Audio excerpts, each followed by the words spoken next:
Bonjour à tous, bonsoir à tous plutôt. Mais écoutez, nous sommes réunis pour faire la clôture de cette première demi-journée. Je pense que la plupart d'entre vous ont assisté à un atelier.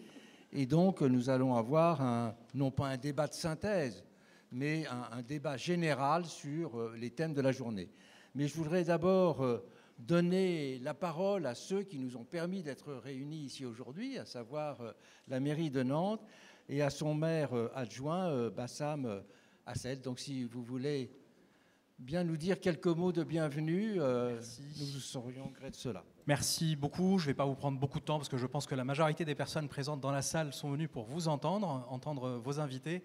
Je m'appelle Bassam Assed, je suis premier adjoint de Johanna Roland, maire de Nantes, qui regrette de ne pouvoir être avec nous ce soir et qui m'a demandé de vous remercier particulièrement, Monsieur Orzin Vallon, Monsieur Christophe Robert et Élie Comins également, d'offrir cette possibilité pour les Nantaises et les Nantais d'être présents pour cet événement qui dure 2 jours et demi. Ça n'est pas rien. Événement qui permet de prendre en compte à la fois l'action de terrain, puisqu'il y a beaucoup de personnes qui sont engagées dans le monde associatif ici à Nantes. On a une richesse du tissu associatif qui est vraiment impressionnante. Et donc de pouvoir à la fois parler du terrain, mais aussi prendre le recul nécessaire que vous nous permettez avec vos différents invités. Et donc de pouvoir mieux comprendre la période dans laquelle nous vivons et notamment de pouvoir peut-être mieux se faire entendre pour parler de votre thématique de ce soir en particulier. Donc merci à toutes et à tous d'être présents et merci aux organisateurs également. Ben merci à vous. Donc cette session est la conclusion d'une journée où les 3 ateliers se sont posé la question de rendre visibles les invisibles, de reprendre la parole, de raconter la vie, représenter le monde, 3 thèmes qui sont connexes. Donc nous allons organiser la discussion de la façon suivante. D'abord, les 4 membres du panel qui sont là sur la scène vont faire une première intervention de quelques minutes pour présenter leurs idées clés sur le sujet. Ensuite, je rendrai compte de quelques-uns des éléments qui ont été notés dans les ateliers, et puis on rebondira d'abord sur ces éléments, et après, c'est-à-dire très rapidement, vous aurez tous la parole pour qu'on fasse une interaction entre vous tous et puis les 4 personnes qui sont invitées à prendre la parole maintenant. Donc je commence en donnant la parole à... Alors je n'ai pas besoin de présenter les personnes ici qui sont tous connues, mais Marie-Lise Léon va prendre la parole d'abord. Ensuite, c'est Marie-Lise Léon, donc secrétaire générale de la CFDT. Ensuite, Marie-Alette Grard, qui est la présidente d'ATD Carmonde.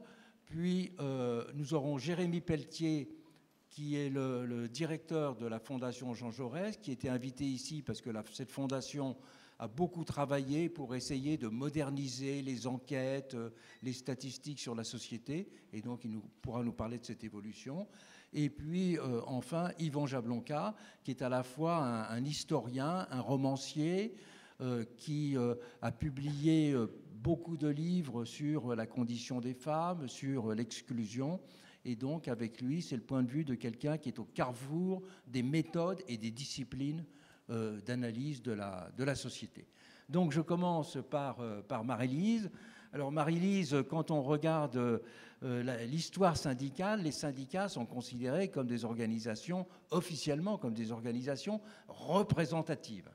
Donc, est-ce que tu pourrais nous dire un peu plus précisément ce que veut dire pour toi et ton organisation le fait d'être représentatif? Est-ce que c'est simplement, je dirais, un statut officiel de siéger dans tout un ensemble d'organismes, ou est-ce que ça veut dire plus profondément être l'expression de la parole collective et du vécu collectif? Très bien. Je ne découvre pas la question, je vous rassure. Bonsoir à toutes et tous. Merci beaucoup pour cette invitation au débat. Alors moi, je vais prendre le point de vue comme le disait Pierre, de l'organisation syndicale, du syndicalisme en tant qu'acteur de la démocratie au sens large, et comment il peut et il doit, de notre point de vue, pouvoir être un contributeur positif, et comment il peut participer à la façon de se faire entendre et donc d'être, comment il peut, et je pense que c'est justement une des questions de la représentativité, être en capacité d'écouter, d'émanciper les personnes que nous représentons et de traduire ces attentes ou ces expressions en solutions pour pouvoir transformer leur vie. Et pour notre organisation, bien sûr, l'enjeu, c'est d'aller vers plus de progrès, qui soit social et environnemental. Donc on est à un moment, c'est vrai, particulier de vie de notre démocratie. Et moi, je voulais vraiment faire un focus sur la question de la démocratie au travail, puisque ce n'est pas forcément un sujet sur lequel dont on parle beaucoup. Et donc c'est un des sujets sur lesquels, bien entendu, un des espaces dans lesquels les organisations syndicales sont particulièrement concernées. Et c'est, je pense, parce que nous sommes en capacité de porter cette démocratie au travail que l'on est représentatif. Alors, je peux vous faire une définition juridique de ce qu'est la représentativité d'une organisation syndicale. Les critères ont été...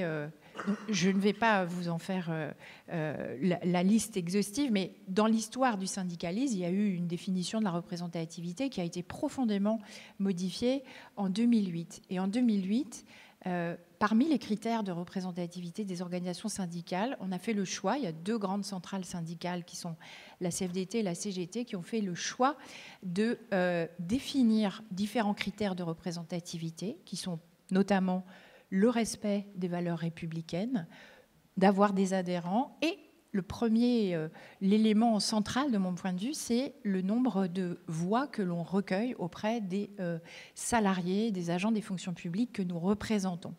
Et donc, il y a eu une instauration. Avant, on était présumé, il y avait une présomption de représentativité avec un certain nombre de critères, mais il n'y avait pas ce critère de l'élection.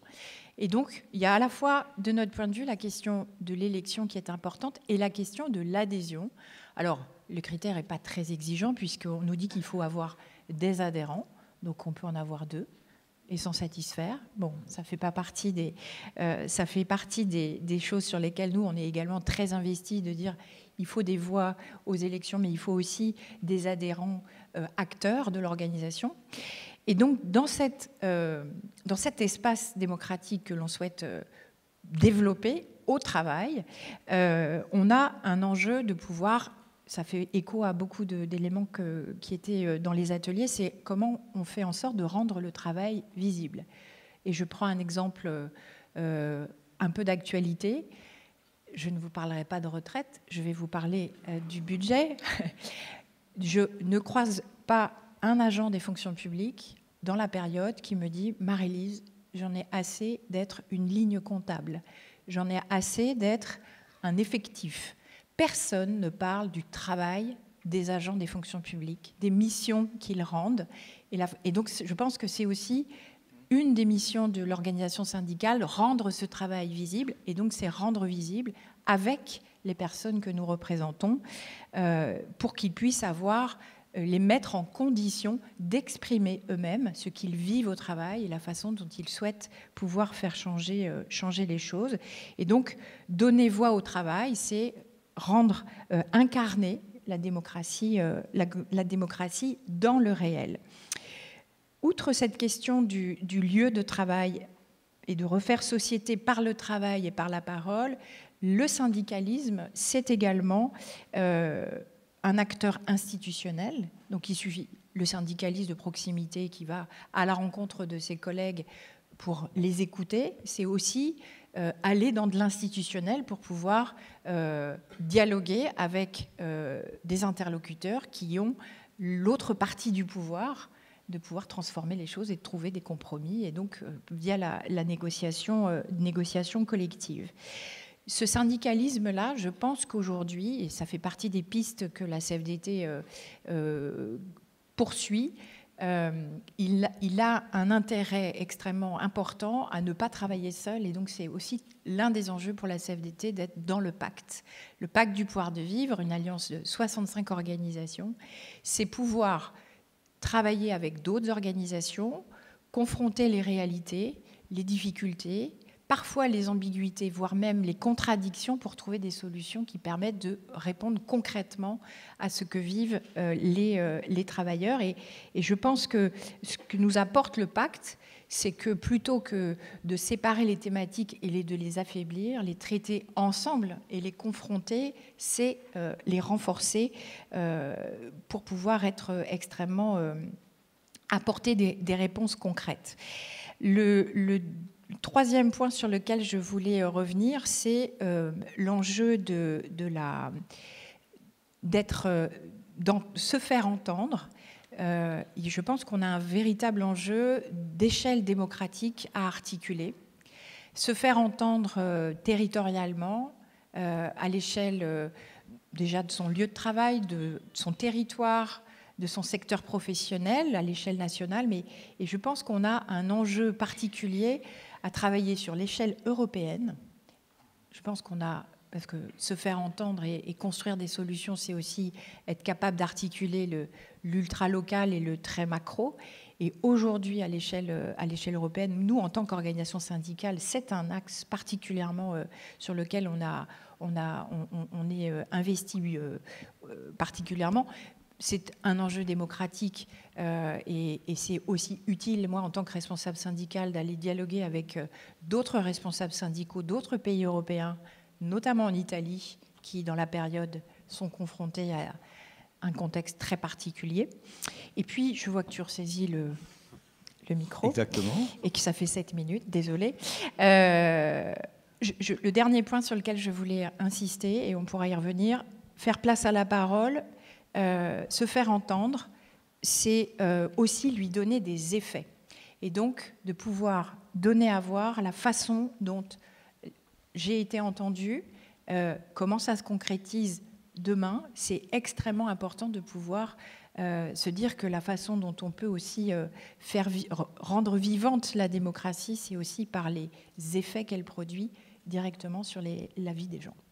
Merci Marie-Élise. Donc je me tourne maintenant vers la présidente d'ATD Quart-Monde. ATD Quart-Monde a une marque de fabrique, si je puis dire, c'est que c'est l'association qui n'a pas simplement été une association en charge de populations en difficulté, mais qui a mis au cœur de ce rapport le fait d'apprendre à prendre la parole et de lier la prise de parole avec le retour à une forme de dignité des personnes. Est-ce que vous pouvez nous développer un petit peu cette spécificité, pardon pour les 5 minutes, mais cette spécificité d'ATD ? Merci beaucoup. Bonjour à toutes et tous. Merci beaucoup pour cette invitation. C'est vrai que c'est un défi en 5-6 minutes, mais je vais essayer d'y arriver.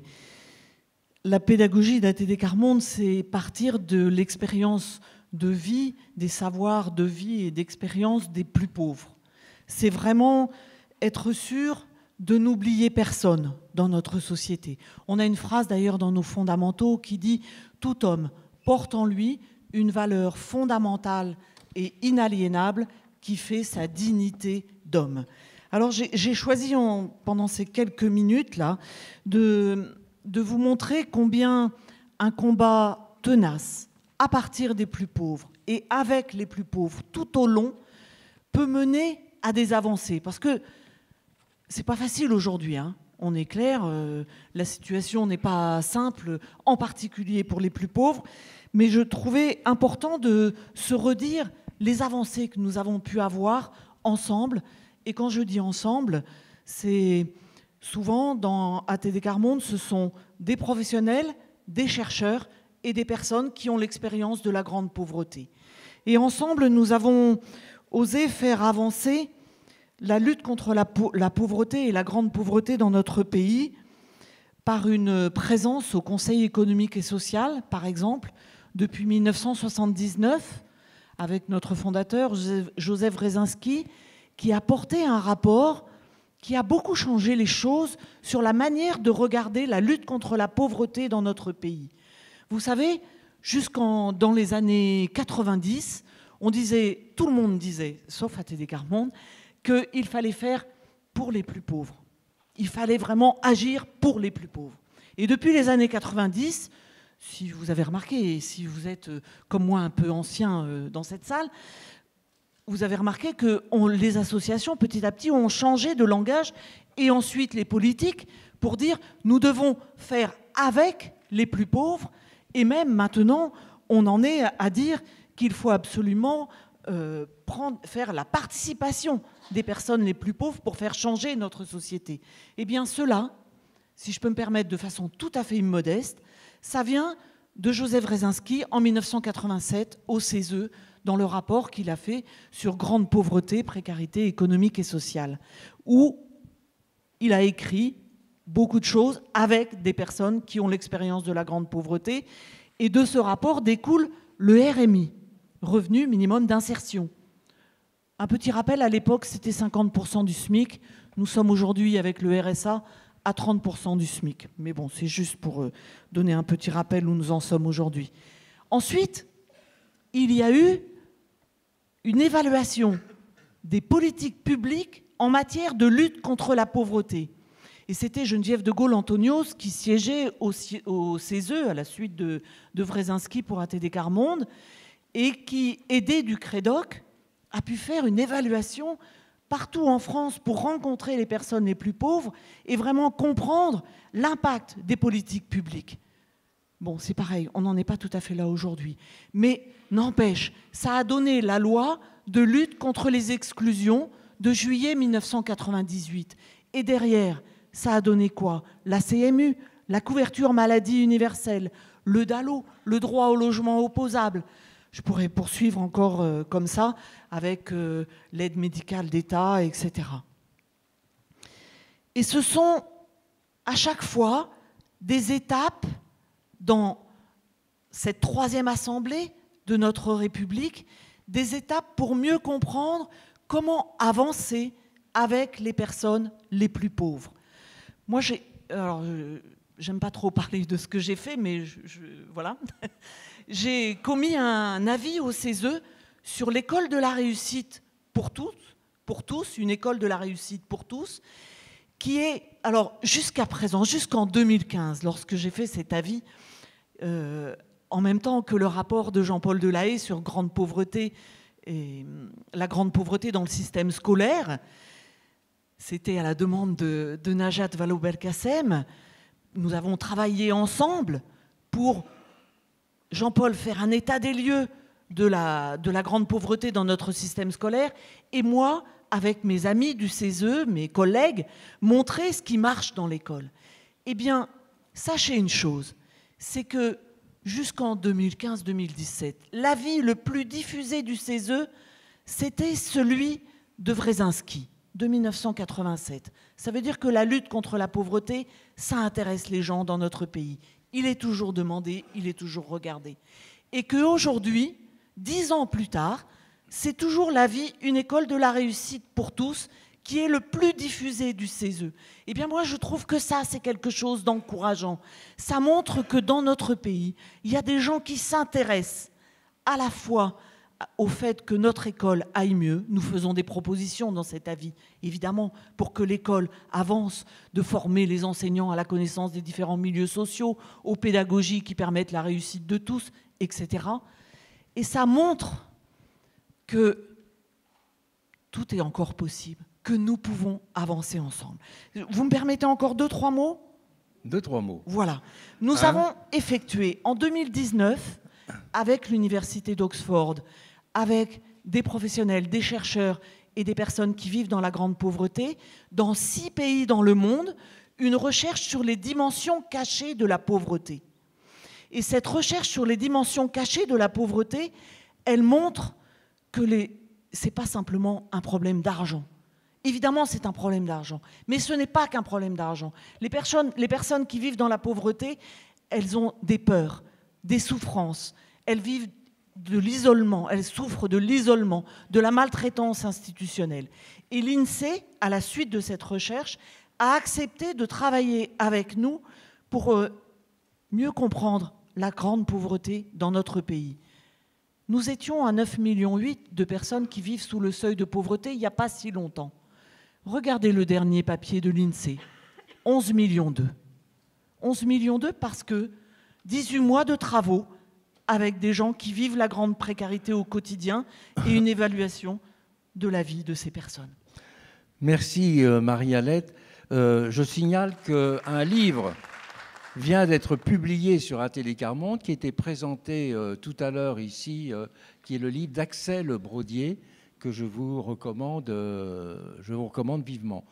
Les réflexions que vous venez de faire sur le fait que mesurer les questions de pauvreté, ça n'est pas simplement en termes d'argent, me permet de me tourner directement vers notre ami Jérémy Pelletier, qui dirige la Fondation Jean Jaurès. Et une des particularités de la Fondation Jean Jaurès, c'est d'avoir justement, depuis un certain nombre d'années, fait tout un effort méthodologique pour trouver les moyens de parler de la société au-delà des données classiques de l'INSEE, qui traitent des rapports entre les CSP, des catégories de revenus et de problèmes d'emploi. Alors, ce que j'attends de vous, là, c'est que vous nous expliquiez un petit peu comment vous avez mis en œuvre ce travail de recompréhension en profondeur de la société française, au-delà, je dirais, des tableaux de chiffres de l'INSEE. Vous voulez que je donne la recette de la réussite de la Fondation Jean Jaurès devant tout le monde ? La recherche la recette de votre effort de connaissance de la société, oui, on la veut rapidement. Bien, bonjour à toutes, bonjour à tous. Merci beaucoup pour l'invitation. Et venant de vous, cher Pierre, qui avez piloté ce qu'on appelait évidemment le Parlement des Invisibles, toute cette série au Seuil sur les Invisibles, qui a été vraiment un précurseur de ça, je vous remercie d'avoir souligné ça. Vous l'avez dit, je suis co-directeur de la Fondation Jean Jaurès. Je ne vais pas mentir sur la marchandise, ça s'appelle Fondation Jean Jaurès. Ça veut dire qu'on a un rapport avec cette grande famille politique qui est la gauche. Et le point de départ, c'est qu'on s'est rendu compte qu'à un moment donné, alors que le rôle de la gauche, l'objectif de la gauche, c'était de parler aux catégories populaires, c'était de parler aux ouvriers, c'était de parler aux employés. La gauche, évidemment, au fil des 10 dernières années, au fil des 15-20 dernières années, a perdu toute une partie de ces catégories populaires-là, a perdu tout ce public-là. Et je crois que c'est important, aujourd'hui, dans le moment de la démocratie dans lequel on est, qu'il y a deux impératifs pour s'intéresser à ces catégories-là. D'abord, il y a un impératif électoral. Vous ne reviendrez pas au pouvoir, la gauche ne reviendra pas au pouvoir si elle ne s'intéresse pas à ces catégories-là. Impératif électoral, il y a un impératif moral. Si la gauche ne s'intéresse pas à ces catégories-là, si la gauche arrête de parler à ces catégories-là, elle ne respecte pas, entre guillemets, son héritage, elle ne respecte pas son histoire. Et à un moment donné, on s'est senti un peu déconnecté. Je vous le dis, on s'est senti un peu déconnecté, c'est-à-dire qu'on faisait nos petites notes, on faisait nos petits rapports, on faisait nos petits séminaires, toujours avec les mêmes personnes, toujours sur les mêmes sujets. Et évidemment, on continue à faire ça.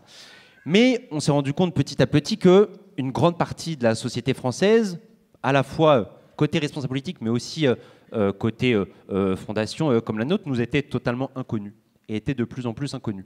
En gros, il y avait toute une partie de la population, toute une partie de la société qu'on ne comprenait plus. Pourquoi ? Parce qu'on ne la connaissait pas. Et donc, pour répondre à votre question, le préalable et l'objectif pour nous, ça a été de dire on va aller s'intéresser à des sujets qui peuvent être considérés comme secondaires, peuvent être considérés comme gadgets, peuvent être considérés comme peut-être moins nobles que des grands sujets vertueux, mais qui pourtant disent beaucoup de l'époque et racontent beaucoup de l'époque. Et à ce moment-là, le préalable, c'est qu'il faut accepter d'être très libre. Et je crois que c'est ça le préalable pour la méthode, et j'en dirai deux mots juste après. Le préalable pour travailler sur un certain nombre de sujets, pour travailler sur un certain nombre de lieux, et j'en parlerai, pour travailler sur un certain nombre de catégories de la population, il faut être très libre. Et donc, il ne faut pas être soumis au qu'en dira-t-on. Il ne faut pas avoir peur de se dire il y a des bons sujets et des mauvais sujets, des sujets nobles et des sujets moins nobles, des sujets vertueux et des sujets qui sont un peu secondaires. Et donc, on s'est dit, il y a une palette de sujets, je pense, qui méritent d'être traités, qui méritent d'être analysés pour comprendre comment vit la société française et notamment aussi comment vivent ces catégories populaires. C'est quoi ce sujet ? D'abord, c'est la consommation. La façon dont ils consomment, la façon dont ils utilisent leur pouvoir d'achat. Donc ça peut être une consommation en matière alimentaire, une consommation en matière vestimentaire, et je parlerai après des lieux. On peut même en parler maintenant. Quand on parle de consommation, le premier lieu auquel on pense, évidemment, c'est le supermarché. Je pense qu'il y a un enjeu aujourd'hui, si on veut s'intéresser aux catégories populaires, si on veut s'intéresser à une partie de la société française, de s'intéresser aux lieux. et un certain nombre de lieux qu'il fréquente, un certain nombre de lieux dans lesquels il fréquente. Et donc, oui, quelques études, quelques analyses sur les supermarchés. Autre lieu très intéressant, que j'aime beaucoup parce qu'il recèle de beaucoup de choses, c'est les bars, c'est les bistrots. Il n'y a pas très longtemps, on a sorti une petite étude sur les PMU, bistrot-comptoir, en immersion dans les PMU. Élément très intéressant, on se rend compte quand on rentre dans ces lieux-là, on se rend compte quand on va en immersion dans ces lieux-là, que c'est peut-être l'un des derniers lieux où les catégories populaires se sentent protégées et se sentent en sécurité. Pourquoi ? Parce qu'ils se sentent reconnus. Un des éléments qui venait beaucoup quand on a été voir, c'est les tenancières et les tenanciers, mais aussi les tauliers et les gens qui avaient l'habitude de fréquenter ces lieux-là, c'était nous, on vient ici parce qu'ici, on nous dit bonjour. Premier élément. On vient ici parce qu'ici, on ne nous dit pas là où on doit s'asseoir. Ce qui signifie que quand ils sortent de ce bar-là, quand ils sortent de ce lieu-là, on leur dit là où s'asseoir et ils se sentent en déficit de reconnaissance, ils se sentent en déficit de respect. Et donc, je reviens à mon propos initial. Si on décide à un moment donné de vouloir reconnecter, en effet, la gauche aux catégories populaires, ça nécessite en tout cas de s'intéresser à certains sujets. Donc, j'ai parlé de la consommation, je peux parler aussi du divertissement. Je vais vous donner un exemple qui peut faire sourire.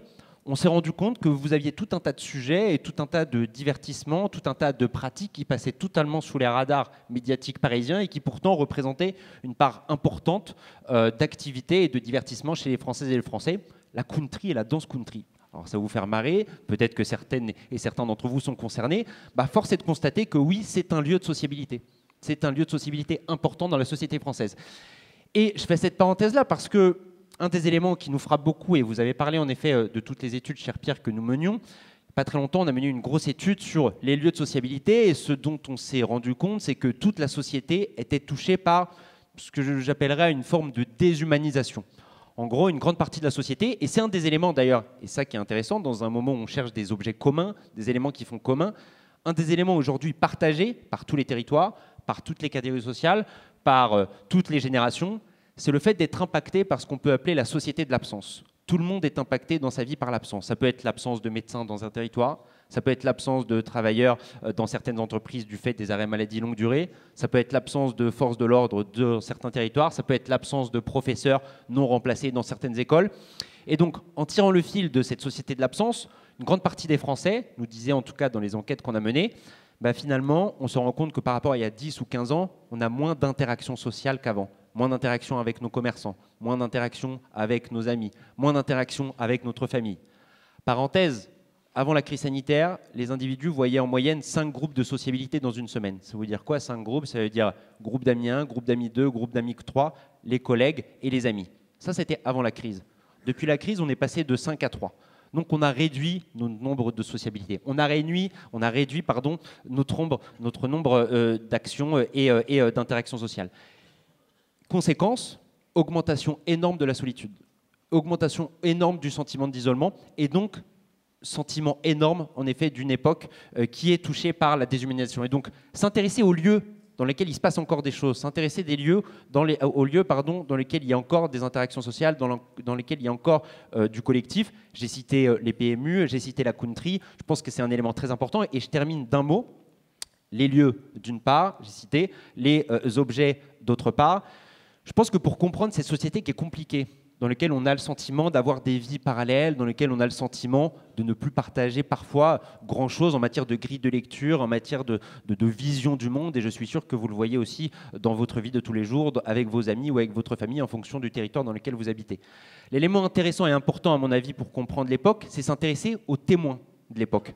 Et les témoins, ce n'est pas forcément uniquement les sociologues, uniquement les philosophes, uniquement les chercheurs, mais c'est des gens qui, de l'endroit où ils sont très utiles. Et je vous donne un exemple, gardiennes et gardiens d'immeubles, très utile et très intéressant parce qu'il n'y en aura plus un jour des gardiennes et des gardiens d'immeubles. On les a fait venir il n'y a pas très longtemps à la Fondation Jean Jaurès. Et c'est marrant parce qu'elle nous disait, c'était beaucoup des femmes en l'occurrence, vous savez, il y a 15 ans, on nous appelait les concierges. Pourquoi ? Parce que, connotation un peu historique, là pour dénoncer tout l'aspect de délation, et j'y reviendrai pas, etc. etc. On nous disait, on est passé de concierge à gardienne. Pourquoi ? Parce qu'on est là pour garder le patrimoine de l'immeuble, mais aussi on est là pour garder le secret des gens. Pourquoi ? Parce qu'on est devenu un confessionnal. On est devenu un confessionnal parce qu'une partie de notre métier repose sur le fait d'ouvrir la porte et d'écouter les gens nous parler de leurs problèmes de cœur, leurs problèmes d'amour, leurs problèmes de travail, etc. etc. Et c'est un élément intéressant parce que ces témoins-là, elle témoigne justement de l'augmentation de la solitude, de l'augmentation de l'isolement, qui est un point très important dans l'augmentation du vote RN, parce qu'une partie du vote RN est liée à un élément très important qui est le fantasme de la vie d'autrui. Mais le fantasme de la vie d'autrui, vous ne le cassez pas à partir du moment où vous ne croisez plus les gens et où vous n'êtes plus dans une forme d'interaction sociale réhumanisée, loin de la société numérique et sédentaire dans laquelle on est en train de vivre en ce moment. Merci beaucoup. Merci d'avoir déchiré le voile statistique pour cette approche plus sensible. Et effectivement, c'est seulement si on a cette approche plus sensible du social qu'on est capable d'agir, en tout cas sur certaines dimensions de celui-ci. Eh bien, je me tourne vers Yvan, parce que lui aussi, d'abord, il a pris des témoins qui étaient des chanteurs, enfin, un chanteur en particulier. Et dans son travail d'historien, d'abord d'historien de l'enfance en difficulté, historien social, maintenant aussi romancier, lui aussi participe d'un renouvellement de l'approche du monde social. Alors, est-ce que tu peux nous expliquer comment tu vois, en termes à la fois de discipline et en prenant quelques exemples, comment aujourd'hui on peut approfondir notre compréhension profonde de la société, si cette compréhension profonde est la condition d'une action sociale et politique plus efficace, hein, tout simplement. Je suis très heureux d'être là aujourd'hui et je vous remercie d'être venu nous écouter. Mon premier sentiment, c'est que l'invisibilité sociale, c'est pas tant un défaut de vision qu'un choix de regard. Ce choix de regard, c'est ne pas voir, détourner les yeux parce qu'on méprise, parce qu'on est indifférent, parce qu'on se sent au-dessus ou parce qu'on oublie, ou encore parce qu'on est obnubilé par des statistiques. Et le chercheur en sciences sociales que je suis, c'est-à-dire aussi l'écrivain, est soucieux de lutter contre cette invisibilité sociale, comme quoi les sciences humaines et la littérature, c'est aussi une affaire de morale et sans doute aussi de politique. Il y a plusieurs moyens pour lutter contre cette invisibilité et je voudrais en évoquer quelques-uns devant vous. Le premier consiste à donner la parole aux invisibles. Alors on peut donner directement la parole à des personnes qui sont fragiles, vulnérables, parce qu'elles sont détenues, parce qu'elles sont étrangères, parce qu'elles sont pauvres, parce qu'elles vivent à l'écart de la société. Et pour cela, il suffit en quelque sorte de leur tendre le micro, c'est-à-dire de recueillir leurs paroles en tant qu'éditeur ou en tant qu'avocat ou en tant qu'auteur ou autrice de podcast. Vous connaissez par exemple la magnifique émission Les Pieds sur Terre qui en quelque sorte donne une parole brute à des gens qui sont parfois invisibles ou inaudibles. C'est ce que j'appelle en quelque sorte l'écoute directe. Il y a un autre type d'écoute qui est une écoute plus indirecte.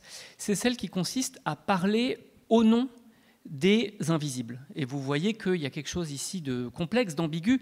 Peut-on parler au nom des invisibles? Et je crois ici que c'est le domaine de la littérature et des sciences humaines en tant qu'elles sont une littérature, c'est-à-dire une littérature qui prouve.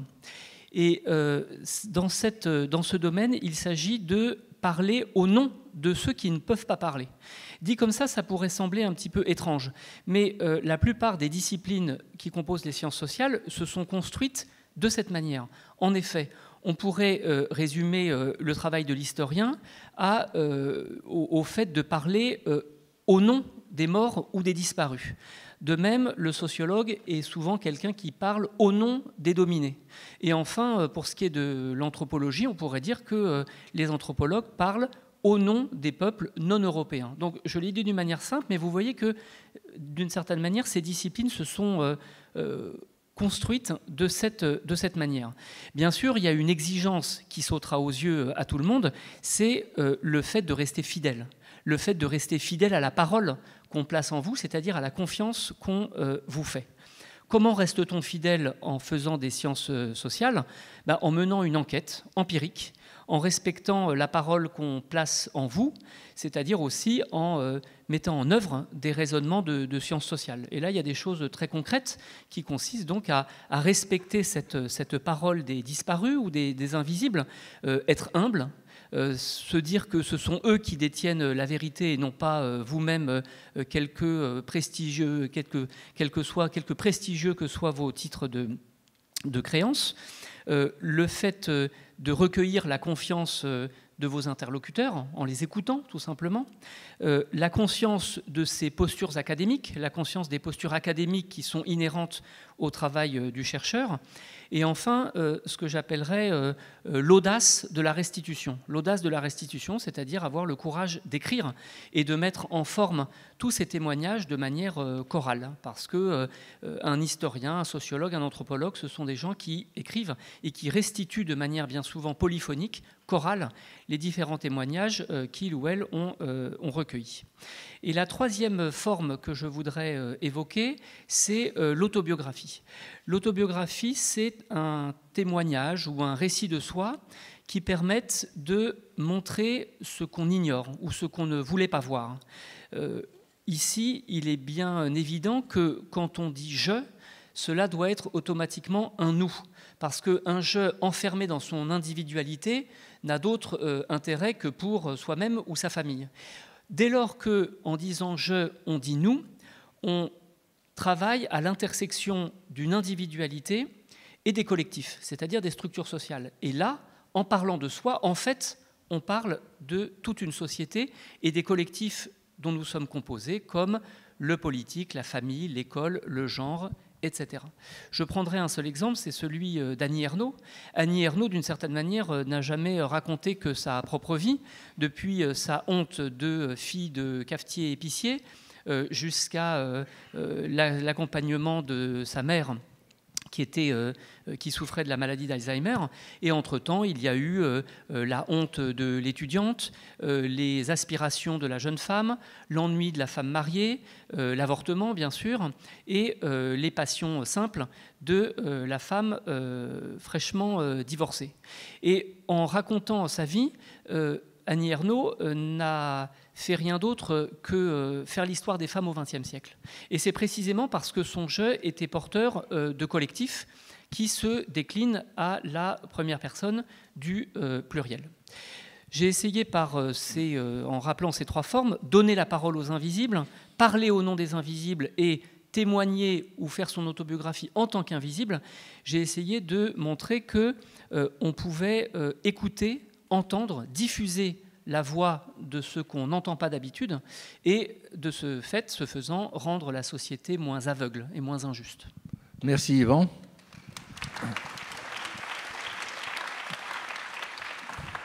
Quand je vous écoute tous les quatre, j'ai une envie, c'est de vous proposer de faire une coopérative en commun.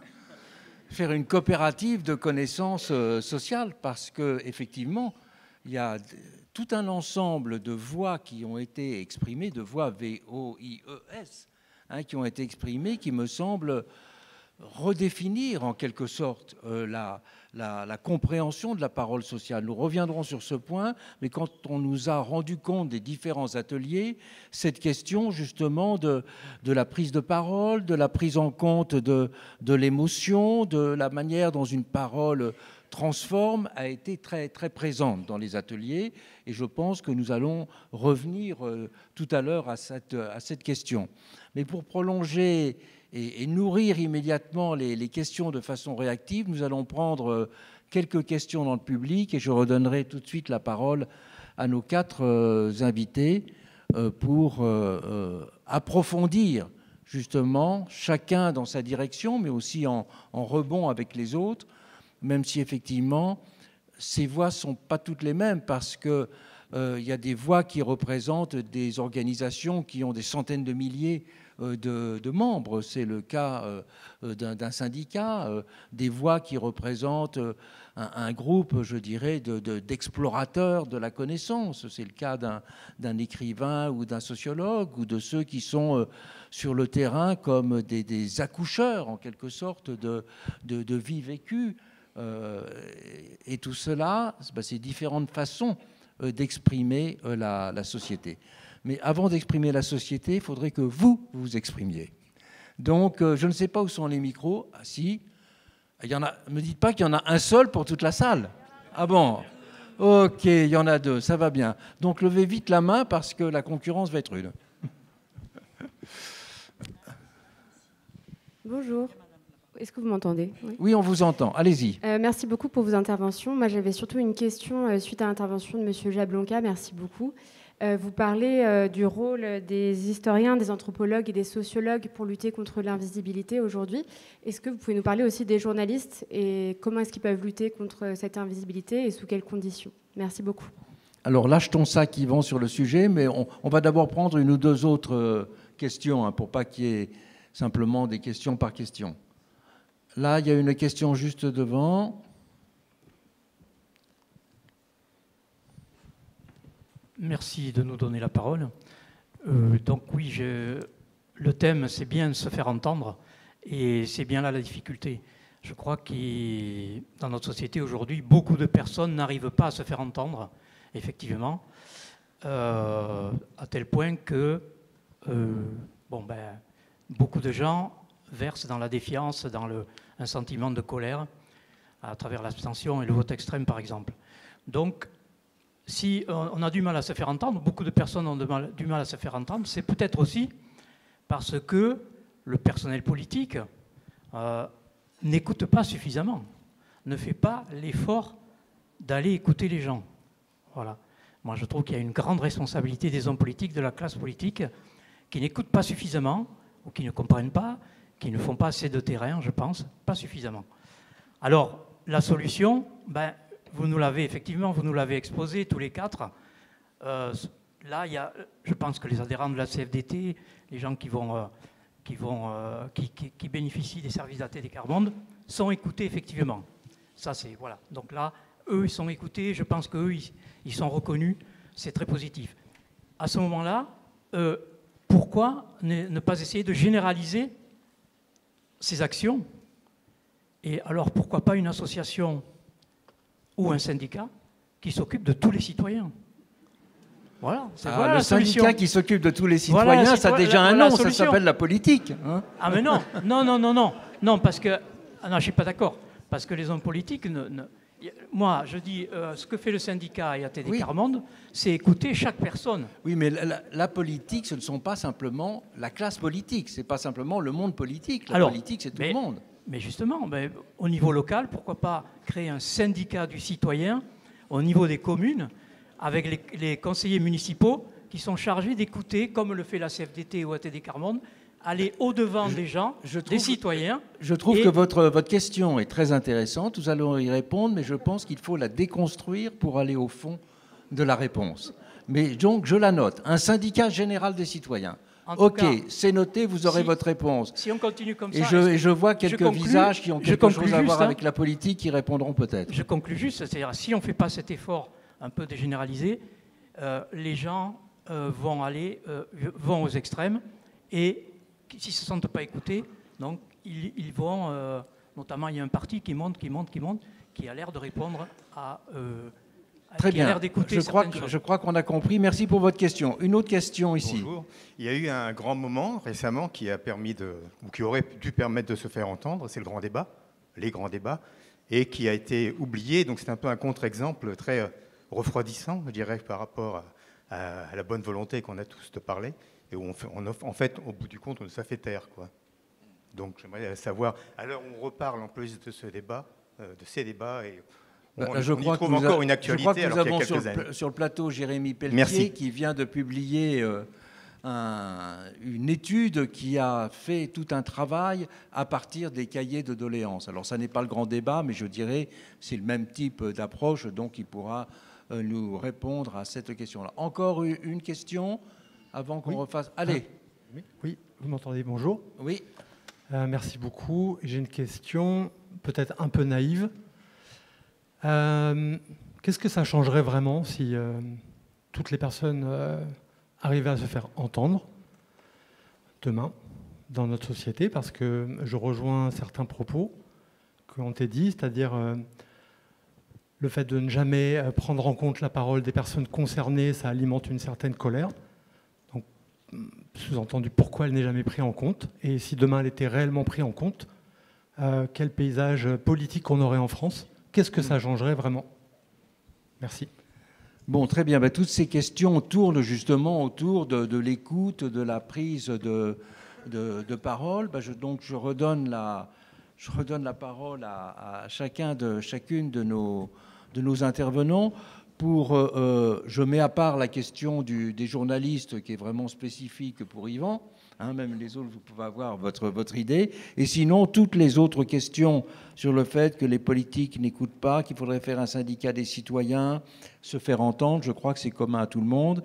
Et je demanderai à Jérémy de répondre spécifiquement sur cette expérience qui vient d'être faite d'exploitation, un certain mode d'exploitation des cahiers de doléances des Gilets jaunes. Donc, je commence par Marie-Lise. Et puis vous, Marie et Hélène, pour parler en général de cette question de se faire entendre, et puis ensuite, après... Alors, j'apporte des éléments au débat. Je n'ai pas de réponse sur l'ensemble des éléments qui ont pu être soulevés. Je pense que c'est intéressant. Alors, Pierre nous invitait à déconstruire la question. Aujourd'hui, alors je tenais quand même à préciser qu'on présente des exemples et des façons de militer, de travailler en interne, notamment pour mon organisation. On est en cours de réflexion nous-mêmes, en tant qu'organisation syndicale, le CFDT, sur notre capacité d'écoute de nos propres adhérents, adhérentes. On ne s'exonère pas de la qualité du débat et on a un prochain congrès l'année prochaine. Et je pense que c'est important parce qu'on voit aussi poindre dans notre organisation, donc on est effectivement un peu plus de 640 000 adhérents et adhérentes, dont nous sommes une organisation de démocratie représentative au sein même de la CFDT, et donc on voit des attentes aujourd'hui, de plus en plus de questionnements sur comment mieux prendre en compte ou plus prendre en compte la voix des adhérents directement et des adhérentes. Du coup, c'est un vrai défi, et je pense qu'aujourd'hui, la CFDT ne peut pas affronter, se dire que ça n'est pas un sujet en 2025 et qu'il faut qu'on puisse l'intégrer de façon plus forte. Parce que c'est une aspiration et je pense que c'est un enrichissement pour la qualité de prise de décision de l'organisation, sachant qu'on ne va pas tomber dans du tout participatif. Vous imaginez qu'à un peu plus de 640 000, ça va être compliqué. Mais c'est, je pense, important aussi de se dire qu'on a une réflexion sur comment on fait dans la CFDT, de la CFDT, un lieu inclusif, où chacun et chacune se sent autorisé aussi à prendre la parole. Ce n'est pas si évident que ça non plus. Parce que on a, et Pierre me disait, j'ai une expression que je voulais partager avec vous, c'est quoi être représentatif ? Moi, je le traduis souvent quand on est avec des militants d'équipe, c'est quoi un bon délégué ? Et un bon délégué, ce que disent les salariés, c'est quelqu'un qui cause comme nous.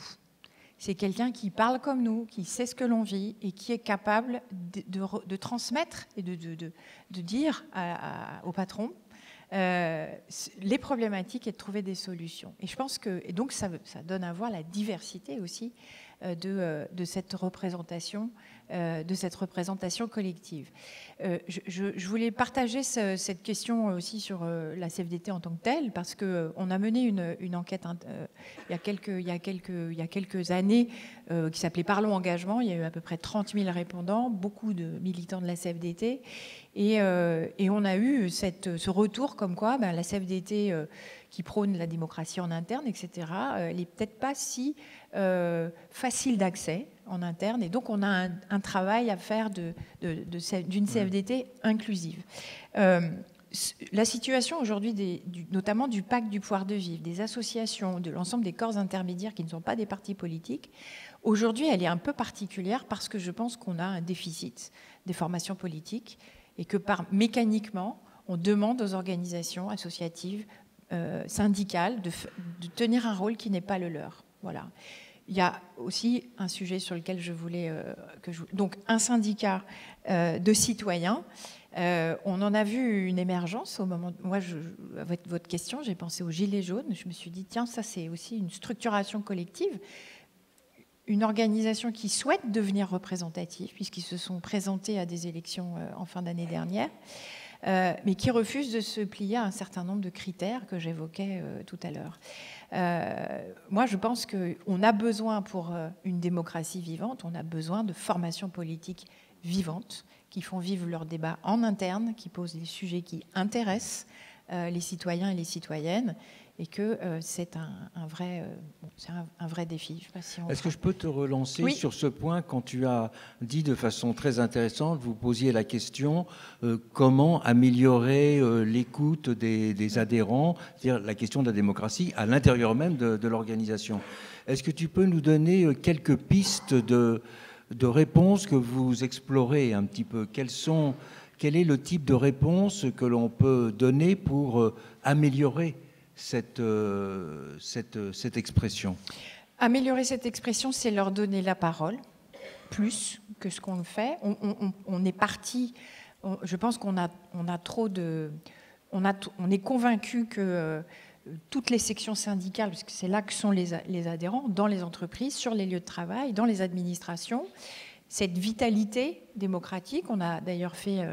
avec la Fondation Jean Jaurès, tout un travail sur les sociabilités, la section syndicale d'entreprise comme un lieu de sociabilité. On se rend compte qu'avec les évolutions du rapport au temps et de la conciliation des temps, il y avait de moins en moins de débats internes sur les lieux de travail. Donc on a un enjeu, nous, à revitaliser aussi cette démocratie au plus près des lieux de travail. On est beaucoup dans l'institutionnel, dans les entreprises, et qu'avoir des lieux, on s'est suffisamment battu en 1968 pour avoir cette capacité d'organisation interne sur les lieux de travail, on a besoin de le revitaliser et d'avoir et d'y aborder un certain nombre de sujets que l'on pouvait imaginer comme étant régulièrement débattus, mais qui ne le sont pas. Et si je le dis, et ça fait écho à un débat que j'ai eu tout à l'heure avec des collègues, j'étais au congrès de l'URI Pays de la Loire, CFDT, on a un travail particulier et accéléré, notamment avec la montée des idées d'extrême droite et la façon dont l'organisation a des difficultés, quand on est dans l'entreprise, à se positionner en tant qu'organisation syndicale contre les idées d'extrême droite. Et tout de suite, on nous dit, attention, c'est de la politique. Bon. La préférence nationale sur les lieux de travail, c'est pas que de la politique pour un syndicaliste. Donc on veut que ce soit un sujet de discussion. Et on se rend compte que c'est difficile, qu'il faut trouver les mots, qu'il faut trouver les arguments, qu'il ne faut pas se placer uniquement sur une question morale, mais qu'il faut être sur des actions, sur des propositions concrètement, et de dire voilà ce que ça veut dire dans le monde du travail. Et donc cette place des adhérents, c'est à la fois participer plus et mieux aux décisions de l'organisation, et c'est avoir la parole en interne pour pouvoir débattre en tant que tel. Et puis un autre sujet sur lequel on travaille aussi, on essaye de travailler moins en silo. On est dans une organisation très structurée, avec, je pense qu'il y a quelques adhérents ici dans la salle. On est en train de travailler sur la question de c'est quoi la place de l'adhérent dans l'organisation et d'essayer de déconstruire est-ce que quelqu'un est propriétaire des adhérents de la CFDT dans les différentes structures. On a souvent des querelles entre eux, tu ne peux pas solliciter un tel, il n'est pas dans ton champ, etc. Et donc on est en train de travailler, on construit, on propose des collectifs de projets. Et donc de dire, notamment avec le Pacte du pouvoir de vivre, on prend un projet et on interroge les adhérents sur leur envie d'y participer ou pas. Ça, c'est un nouveau aussi. L'engagement syndical, il est très souvent, et le militantisme perçu comme je prends un mandat, je m'affronte, je me mets sur une liste et je me confronte à l'élection. On peut aussi avoir une place différente dans l'organisation et être acteur différemment, donner du temps différemment que dans le cadre d'un mandat. Et donc c'est aussi des formes de collectifs à durée déterminée qui permettent aussi que les adhérents et les adhérentes aient une autre place dans la CFDT. Merci Marie-Lise. Je me retourne donc vers Marie-Alette. Vous nous avez expliqué tout à l'heure comment la connaissance de terrain qu'avait ATD lui a permis de porter tout un ensemble de projets qui ont transformé le paysage institutionnel, social français. Vous avez donné l'exemple de la CMU, par exemple, du RSA, etc. Est-ce que, puisque vous avez insisté aussi sur le fait que vous étiez une organisation qui mettait l'accent sur le fait d'apprendre à prendre la parole. Comment vous trouvez le moyen de transmettre, je dirais, ces paroles authentiques, ces paroles d'en bas? Comment vous pouvez les transformer, ces différentes paroles, en un discours social articulé, en un message, en un discours qui soit entendu dans toute la société? Alors, pour moi, il y a un point central pour arriver à cela, c'est la notion de temps.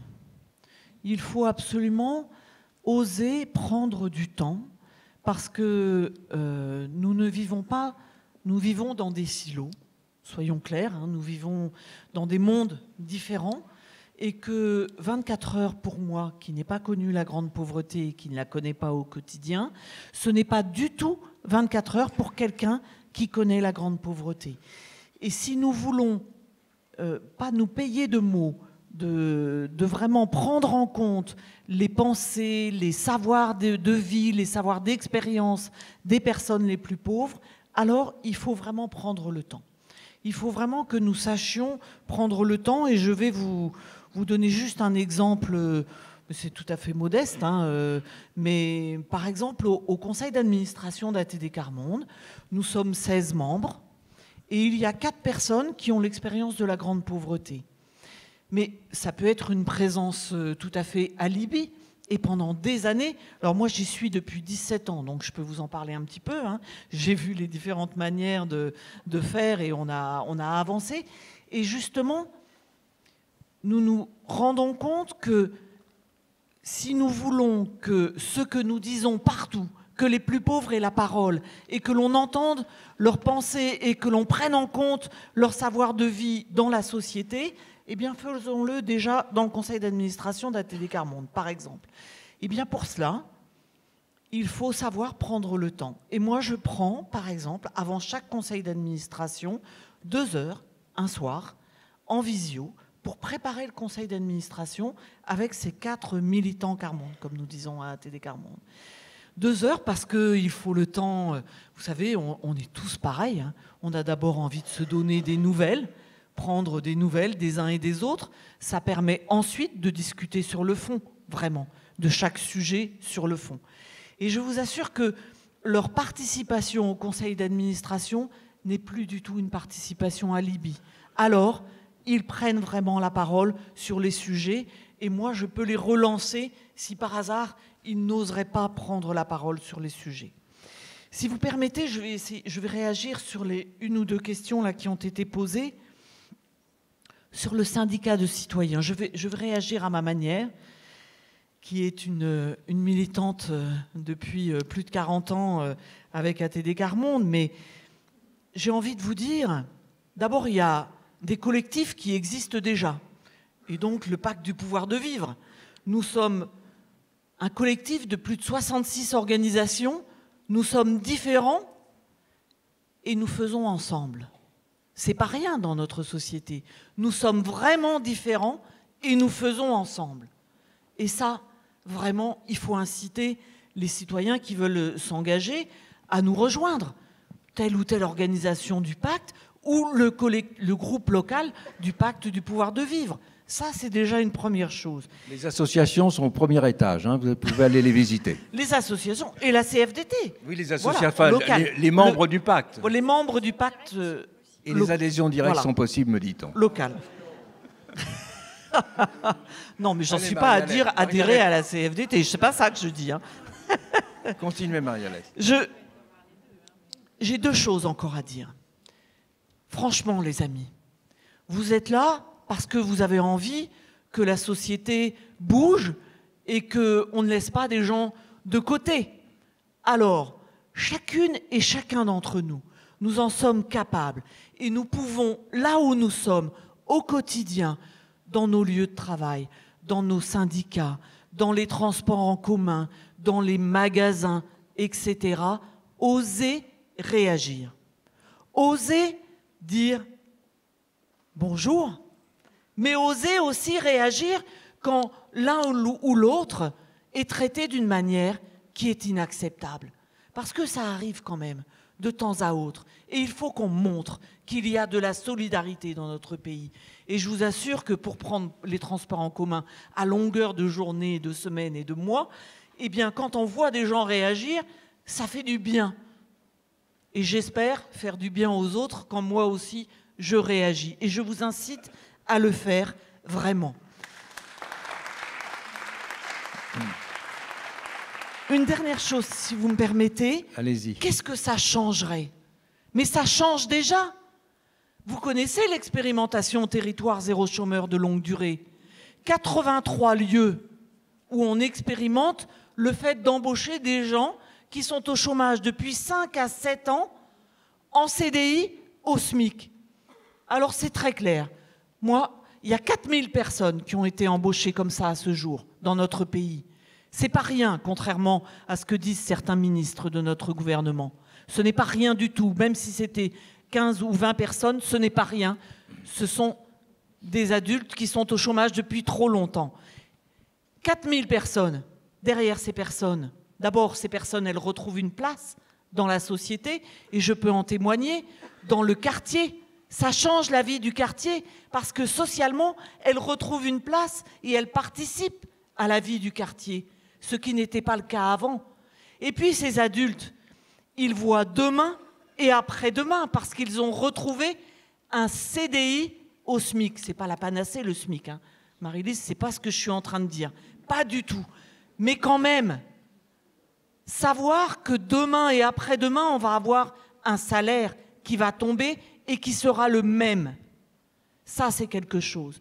Eh bien, les enfants et les jeunes de ces adultes qui ont retrouvé un emploi, ça change complètement, je vous l'assure. Et moi, je le vois dans des écoles qui sont à côté de ces entreprises à but d'emploi.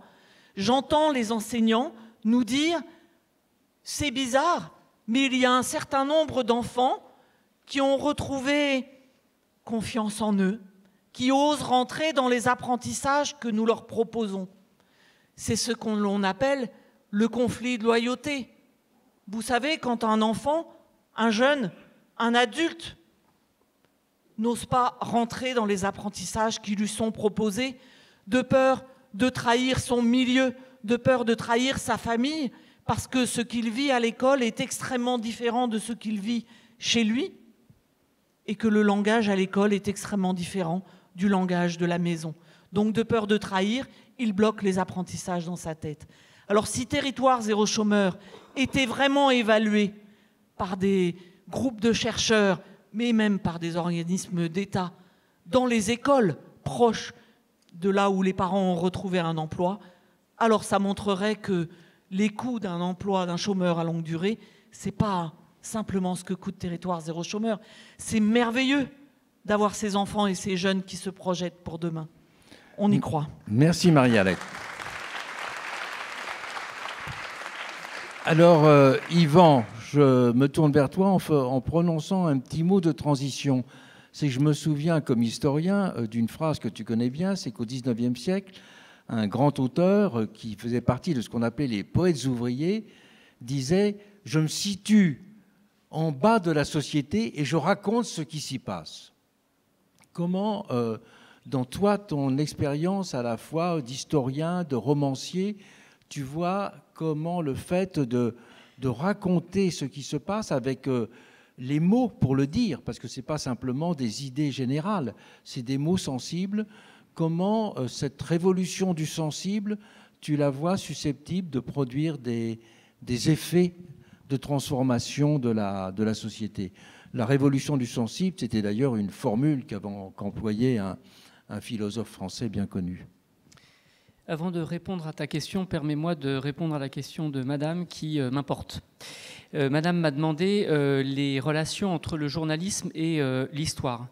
Je crois que les journalistes et les historiens descendent du même singe, si vous me permettez cette expression.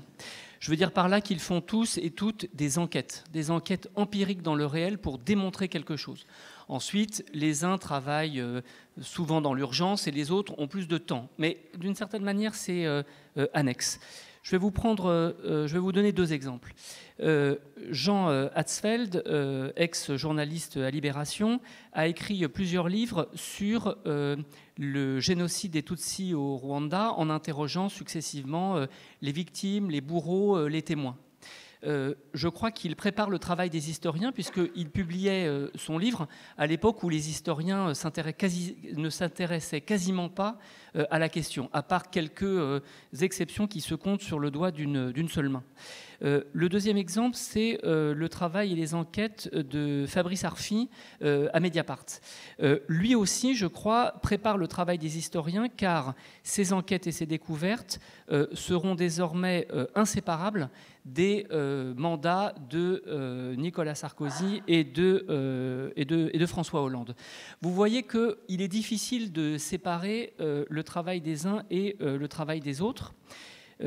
Il y a une dizaine d'années, quand j'ai publié mon livre Laetitia, consacré à la vie et à la mort d'une jeune femme à l'âge de 18 ans, certains ont cru m'offenser en disant « Après tout, tu fais un travail de journaliste ». Oui, c'était un travail de journaliste, c'était un bon travail de journaliste, une bonne enquête de journaliste, c'est-à-dire une enquête d'historien. Et vous voyez que ici, les outils sont souvent les mêmes. Et puisque je suis à Nantes, je voudrais vous dire que je ne reviens jamais dans cette ville sans émotion, puisque c'est à Nantes que Laetitia est née. C'est là qu'elle a grandi, c'est sous les ponts de Nantes qu'elle a vécu et qu'elle a passé quelques-unes de ses nuits effroyables. C'est là actuellement que habitent ses parents, sa sœur, sa famille, même si c'est entre Pornic et la Bernerie qu'elle a été tuée.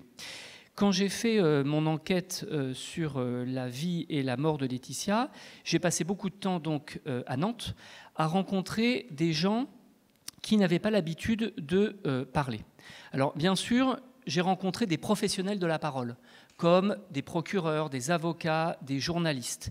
Mais à certains égards, leur parole est complexe, d'abord parce que ces hommes et ces femmes étaient tenus par un devoir de réserve, et ensuite parce que ce qu'ils avaient à dire était souvent pénible. Par exemple, j'ai fait un entretien avec le médecin légiste qui a autopsié Laetitia. C'était un entretien aussi pénible et douloureux que nécessaire, ambigu en tout cas. Et il m'a fait comprendre que Laetitia n'avait pas été tuée, mais surtuée. Et ça m'a donné une compréhension presque instantanée de ce que c'est qu'un féminicide. Le mot, on ne l'employait très peu à l'époque, en tout cas en langue française. C'était 1 an avant la révolution MeToo. J'ai parlé aussi avec beaucoup de gens qui n'avaient pas l'habitude de prendre la parole, comme le père de Laetitia ou sa sœur Jessica. Sa sœur Jessica était en quelque sorte aphone de malheur. Et donc, il a fallu beaucoup de temps pour la convaincre de parler avec moi et de me raconter ce qu'elle avait à me dire et qui relevait tout simplement de la vie quotidienne avec sa sœur défunte. Quant au père de Laetitia, c'était plus compliqué encore, car lui, il n'avait pas non plus l'habitude de parler, mais il était dans une situation ambiguë, puisqu'il était dévasté par le chagrin en tant que père, et en même temps, je sentais une espèce de fierté à avoir ce que j'appellerais un quart d'heure de célébrité. Je plagie la formule bien connue. Et donc, là encore, c'était ambigu, et je crois que ça fait partie des défis de la complexité de mon métier, d'historien en l'occurrence, que de recueillir cette parole compliquée, douloureuse et qui préférerait se taire.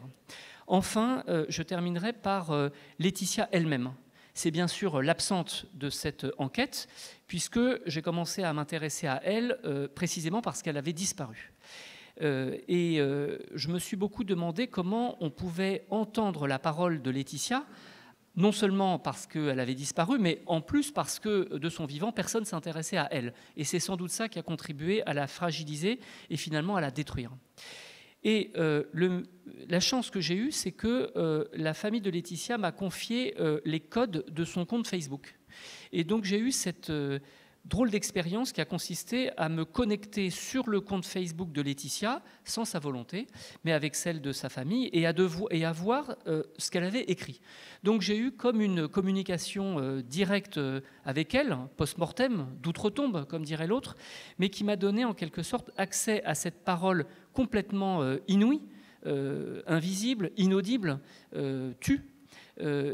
C'était les phrases que Laetitia avait prononcées, écrites de son vivant, qui étaient à la fois anodines et intensément poétiques, notamment parce qu'elle écrivait un français qui n'est pas le français formel, pour le dire avec euphémisme. C'était un français plein de fautes d'orthographe, d'anacolute et de barbarisme, mais pour cette raison intensément poétique. J'ai essayé de vous montrer comment, d'un point de vue à la fois historien et littéraire, j'ai essayé de coudre ensemble tous ces mots, toutes ces phrases, tous ces termes, pour faire un texte qui, par définition, est choral, mais qui est un texte qui ne m'appartient pas, qui est le texte de tous les gens, de tous ces témoins, de tous ces disparus avec qui j'ai essayé d'entrer en contact. Et je crois, cher Pierre, avoir aussi répondu à ta question. Merci Yvan. Nous continuons cette exploration des différentes façons de parler de la société avec les quelques mots que peut nous dire, avant de vous redonner la parole, quelques mots que Jérémy peut nous dire sur cette expérience de traitement des cahiers de doléances que vous venez de faire. Quels sont les éléments, je dirais, qu'est-ce que vous avez appris de neuf par rapport à ce qu'on savait déjà en faisant cette exploitation à très grande échelle de centaines de milliers de textes modestes écrits et déposés qui sont accessibles dans les préfectures? Merci beaucoup pour la question. On ne se connaît pas, mais c'est quasiment une question téléguidée. D'abord, pourquoi on a fait ça? C'est pour répondre à un élément qui est beaucoup revenu, je trouve, dans les questions sur l'incapacité. Vous dites que les responsables politiques ont à écouter, ont à entendre la parole. On a fait ça justement pour compenser ce déficit de reconnaissance et cette demande en fait de reconnaissance de beaucoup en effet de citoyens qui s'étaient exprimés durant en effet le grand débat et durant cette grande consultation publique à la fois dans des cahiers de doléances mais aussi sur une plateforme en ligne.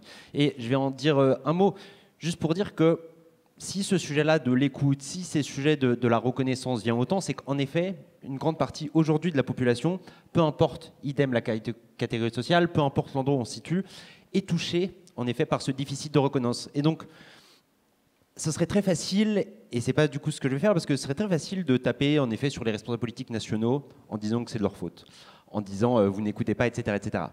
Je pense que c'est beaucoup plus compliqué que ça, et pour revenir à mon propos précédent, dans une époque, dans une société touchée par la solitude, touchée par l'isolement et touchée par moins d'interactions sociales, en fait, ce déficit de reconnaissance, même si les responsables politiques nationaux progressent énormément, même s'ils décuplent leur capacité d'écoute, je pense que ce déficit de reconnaissance, à partir du moment où vous n'avez personne en face de vous dans votre quotidien, je pense qu'on l'aura tout le temps.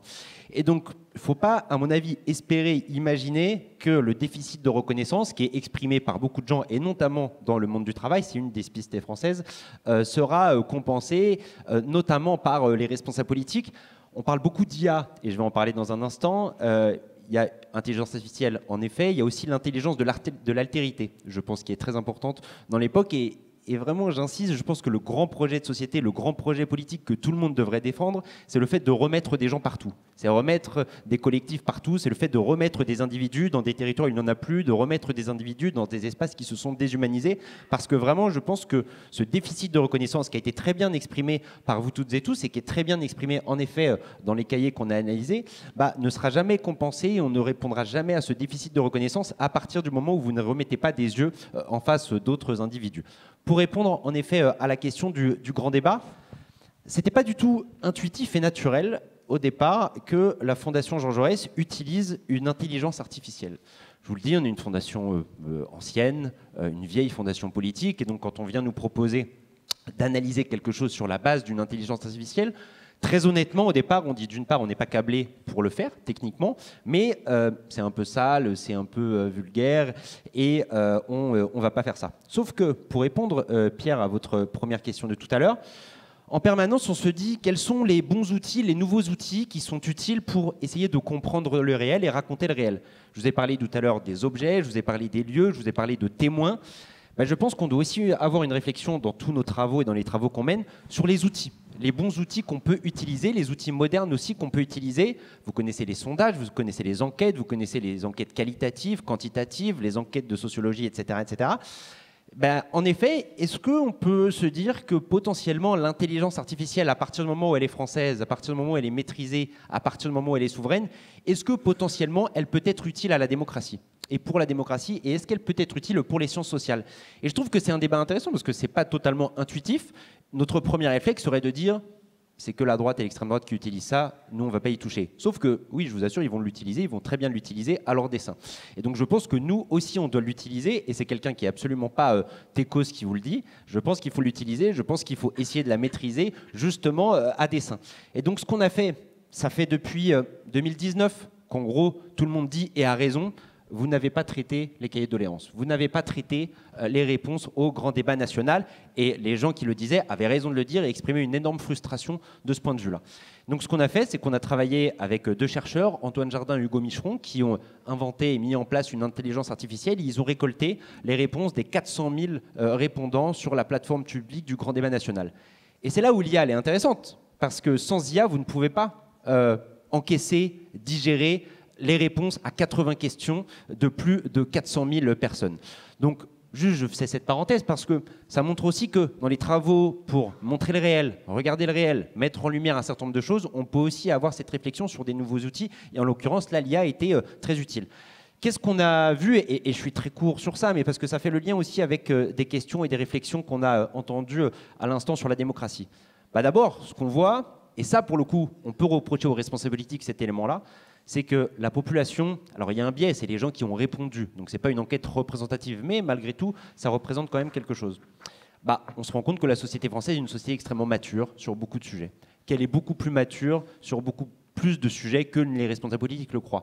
Et nous, on a été très frappés de la qualité, en effet, des réponses aux questions posées. On a été très frappés de la qualité d'analyse, de la qualité de proposition, de la qualité d'argumentation, en effet, des Françaises et des Français. Et en fait, qu'est-ce qu'ils demandaient sur la question démocratique? Et c'est pour répondre un peu, monsieur, aussi à votre question.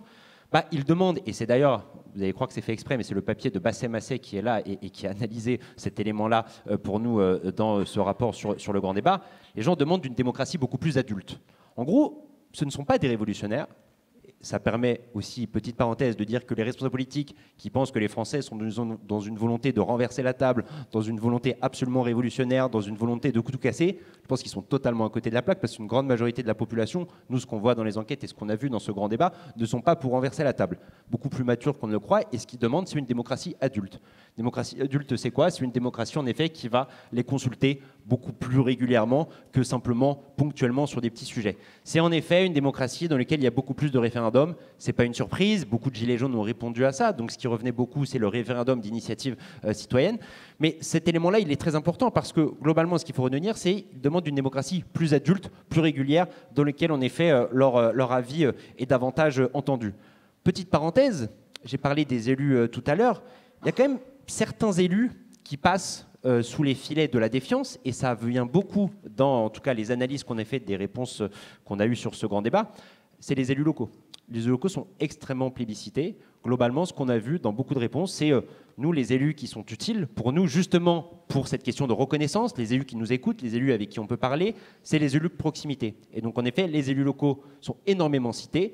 Un élément qui est énormément cité, c'est davantage de décentralisation, davantage d'autonomie pour les régions, davantage d'autonomie pour les départements, davantage d'autonomie pour les collectivités locales d'une façon générale, avec vraiment un éloge de la proximité, un éloge du local. Et donc, ça permet aussi de répondre à cette question de reconnaissance. Un élément qu'on a trouvé très intéressant, parce que vous allez me dire, bon, rien de surprenant, vous vous êtes emmerdé à analyser des trucs qui, en fait, n'apportent rien d'intéressant. Un élément intéressant, dans les débats qui vont venir, c'est sur la fiscalité. Ce qu'on voit, c'est qu'en fait, il n'y a pas de ras-le-bol fiscal. C'est-à-dire que ce qu'on voit en grande majorité, ce n'est pas des gens qui disent « je paye trop d'impôts et j'en ai ras-le-bol ». Parenthèse, l'avantage d'analyser ce type de data-là et ce type de données-là qui sont énormes, enfin, en matière de volume, qui sont très importantes, c'est que ça permet aussi de montrer le décalage qu'il y a entre le débat public, la façon dont le débat public est organisé médiatiquement, la façon dont les clivages dans le débat public sont organisés et la façon dont les Français, au contraire, eux, mènent le débat chez eux. Donc, pas de ras-le-bol fiscal. Qu'est-ce qu'ils disent? En tout cas, nous, dans ce qu'on a vu, c'est « je ne sais pas à quoi sert mon impôt. Je suis OK pour payer des impôts, mais quand j'entends une infirmière à la radio, quand je vois une infirmière à la télévision qui me dit ne pas avoir assez de matériel pour exercer correctement son métier. Quand j'entends du personnel médical me dire que leurs conditions de travail, en effet, se sont dégradées au cours des dernières années. Quand j'entends des infirmières qui me disent passer trop de temps à faire du reporting, etc. etc. En fait, à quoi servent mes impôts si la situation ne s'est pas améliorée? Donc, le premier élément qui arrive en tête, c'est mes impôts, j'aimerais qu'ils soient plus efficaces, utilisés plus efficacement, et j'ai le sentiment que ce n'est pas le cas. Premier élément. Deuxième élément, demande d'équité. Demande d'équité, ça veut dire quoi? Ça veut dire, j'ai aucun problème à payer des impôts. Par contre, si symboliquement, il pouvait y avoir quelques exemples et quelques preuves que tout le monde s'y met, je préférerais donc retour de l'ISF, qui revient énormément, lutte contre l'évasion fiscale, qui revient énormément. Un autre sujet, un autre débat, et ça, on peut en discuter, un élément qui revient beaucoup, en tout cas dans les cahiers qu'on a analysés, dans les réponses qu'on a analysées, c'est le fait que tout le monde paye l'impôt sur les revenus. Vous savez que la moitié des Français seulement payent l'impôt sur le revenu. Globalement, un des termes effectivement qui revient beaucoup, et ça c'est un vrai débat, c'est que l'impôt sur le revenu soit universel, en gros que chacun s'y mette. Donc il propose que les smicards payent davantage d'impôt sur le revenu. En tout cas, c'est un élément qui... Ça c'est vraiment révolutionnaire. C'est un élément qui vient, et je vous le pose là. Dernier élément, pour ne pas être trop long, ce qui est intéressant, c'est qu'en fait, il y a des consensus qu'on voit apparaître, qu'on ne voit pas forcément apparaître idem dans le débat public. Énorme consensus sur les services publics, c'est-à-dire que vous n'avez pas des Français qui veulent péter le service public, vous n'avez pas des Français qui préfèrent payer moins d'impôts pour péter le service public. Au contraire, ils veulent un service public de qualité, à commencer en effet par les services publics de la santé, et ils sont pour défendre, et c'est très important, on fête les 80 ans de la sécurité sociale cette année, ils sont pour défendre en effet le modèle social à caractère universel. Donc ça, c'est des éléments en effet très importants, c'est accessible en ligne sur le site de la Fondation. Voilà, c'est ce que j'allais dire, Jérémy, gratuit. Vous nous avez résumé et attiré pour regarder votre site. Donc on va regarder sur votre site. J'ai fait comme Marie-Léon avec les adhésions. Toutes ces choses-là sont... Alors on voudrait... Bon, il y aurait beaucoup de... On a traversé tout un ensemble de questions sur la présentation. Je voudrais me tourner en dernier vers Marie-Lise et puis un mot aussi vers Marie-Alette, parce que vous êtes en charge d'organisation. C'est-à-dire vous avez une parole publique qui n'est pas simplement celle de l'intellectuel ou du chercheur.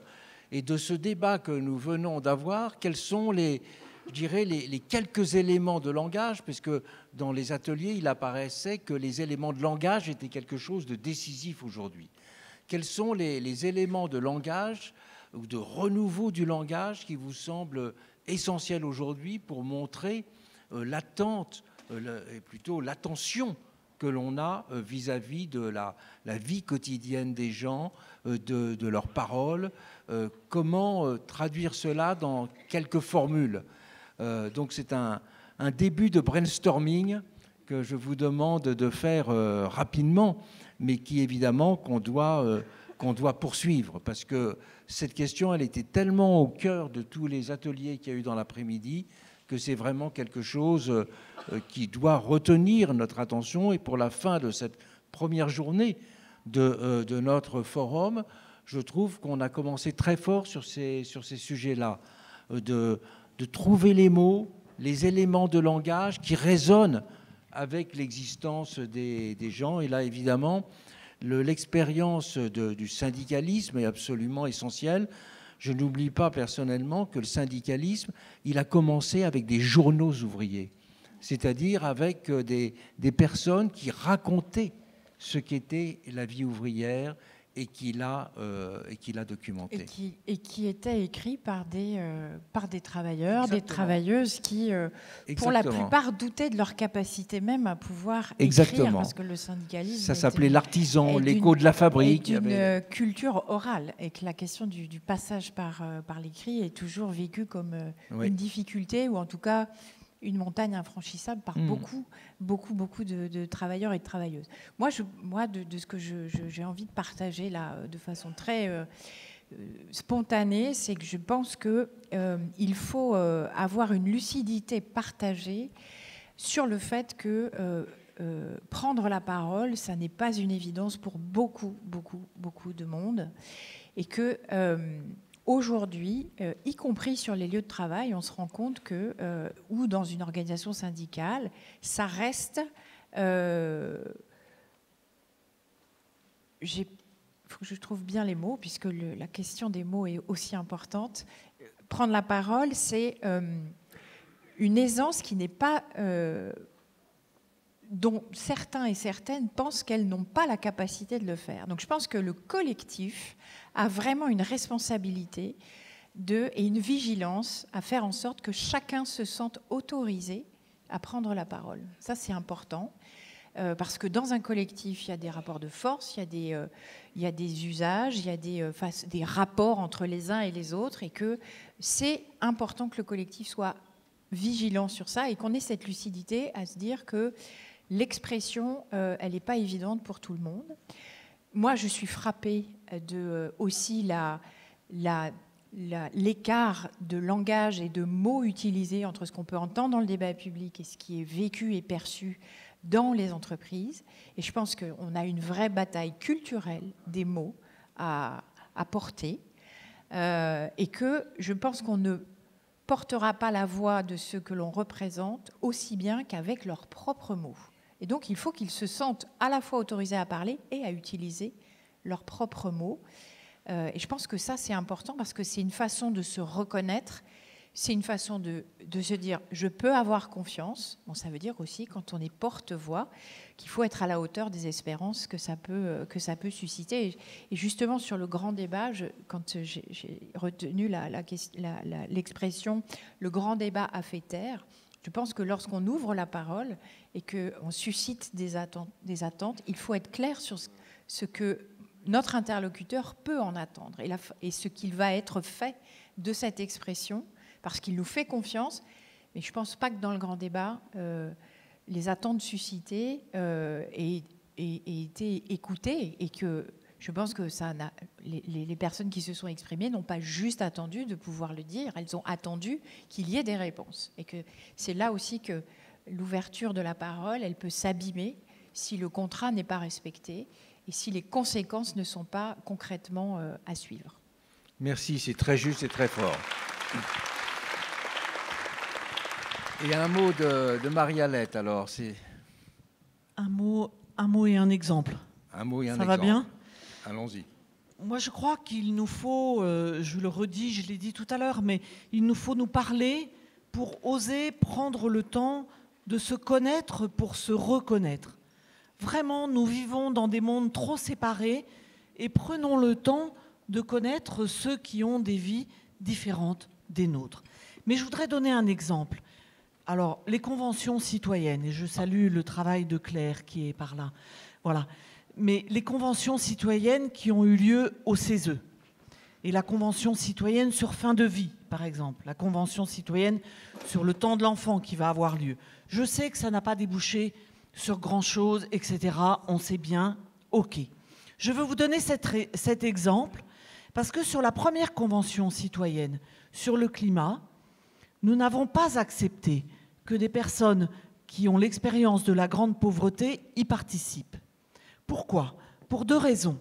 Parce que nous n'avions pas l'assurance que ces personnes qui, pour la plupart, sont allocataires du RSA, ne se voyaient pas avec leur RSA coupé dès la première intervention dans cette convention citoyenne. Nous n'avions aucune assurance là-dessus. Sur la deuxième convention, nous avons eu cette assurance. Et sur donc la convention fin de vie, nous avons accepté que des personnes y participent.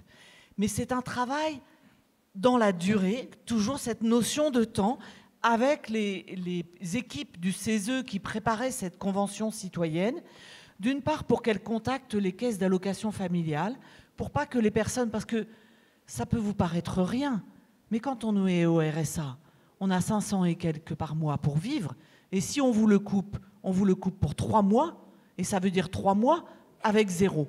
Alors c'est pas parce que vous touchez une petite indemnité du CESE que tout d'un coup vous allez vous retrouver avec 0. Donc nous avons réussi à obtenir ça, et avec la vigilance du CESE, je veux le souligner, ils ont, pour l'une des personnes, dû redire à la CAF, parce qu'elle menaçait de couper. Mais autre chose, c'est aussi la manière d'animer ces conventions. Ils ont changé leur manière d'animer les conventions citoyennes pour que ces personnes qui ont cette expérience de vie particulière y participent vraiment. Et moi, j'ai beaucoup travaillé avec ces 7 personnes qui ont participé à la Convention citoyenne de fin de vie. J'ai passé des heures à débriefer avec elles après chaque séquence. Et franchement, bravo. Bravo, parce que là, le CESE a un véritable savoir-faire pour travailler avec ces personnes et prendre en compte et prendre le temps de les écouter vraiment et qu'elles puissent prendre la parole. Parce que comme tu le disais, Marie-Lise, tout le monde n'a pas la parole facile. Et que quand on se retrouve dans un hémicycle comme celui de la 3e Assemblée de notre pays, c'est pas si simple d'oser dire « moi je veux prendre la parole ». Et là, ils ont réussi ce tour de force. Merci Marie-Alette, mais nous ferons la liaison demain parce que celle qui a été responsable de l'organisation de cette convention pour le climat, Claire Toury, va intervenir... La fin de vie va intervenir demain.